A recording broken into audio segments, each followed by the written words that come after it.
هغه شپه چې زما مور زه له کوره وشړلم، هغه نه پوهېده چې څو کاله وروسته هغه به زما مخې ته ودرېږي او زما نه به سوال کوي. السلام علیکم. یو ځل بیا حذیفه سټوریز کې تاسو ته هرکلی.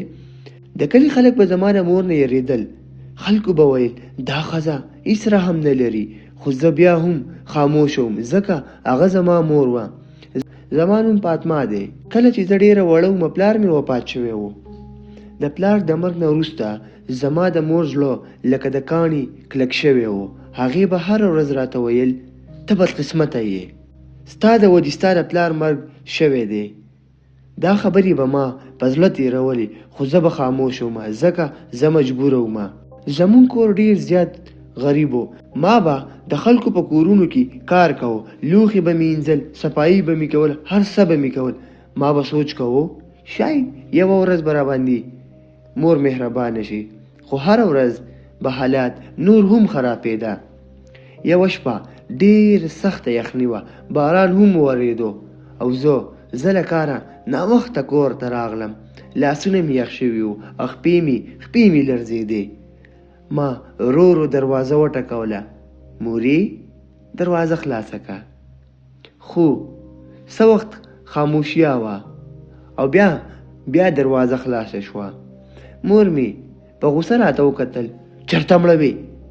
ما وویل مورې کار ډېر و، ناوخته شومه. هغې زما له لاسه پیسې واخیستې او بیا یې وویل نور څه غواړې؟ ما په کمزوري اواز ویل مورې لږه ډوډۍ. هغې ناڅاپه دروازه بنده کړه او د دنده نه راته ویل ډوډۍ نشته، که ډېره وږې یې نو بهر ویده شه. هغه شپه زه له کور نه بهر په باران کې ناسته ومه. یخې سیلیګانې چلېدې او ما ښه ډېر وژړل، خو اصلي یره لا پاتې وه. د شپې ناوخته ما د کور دننه د خپلې مور اواز واورېدو. هغه له چا سره خبرې کولې، خو په کور کې څوک هم نه و. زړه مې ویرېدو. ما د کړکۍ خواته وکتل او چې دننه مې نظر واچوو نو وجود مې یخ شو. مور مې یوازې ناسته وه، خو داسې خبرې یې کولې لکه چې څوک یې بلکل مخامخ ناستي. ما هر څه ستا لپاره وکړل، خو بس زما لور زما نه لرې که. ناڅاپه د کور رڼا بنده شوه او یو عجیبه اواز راغی فاطمه دې لاړه شي. زما ساه بنده شوه او زه له ویرې هغه ځای وتښتېدم. سبا سهار زه سخته ناجوړه ومه.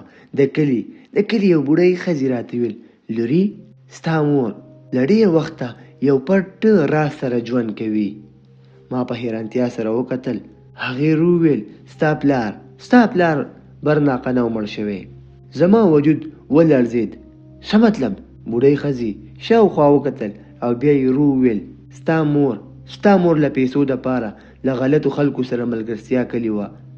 خو ما بیا هم په دې خبرو باور نه کوو. څو ورځې وروسته زه ایسته ښار ته لاړم. کلونه تیر شول او ما خپل کاروبار شروع کو، خو د مور هغه خبره مې هیره نه شوه.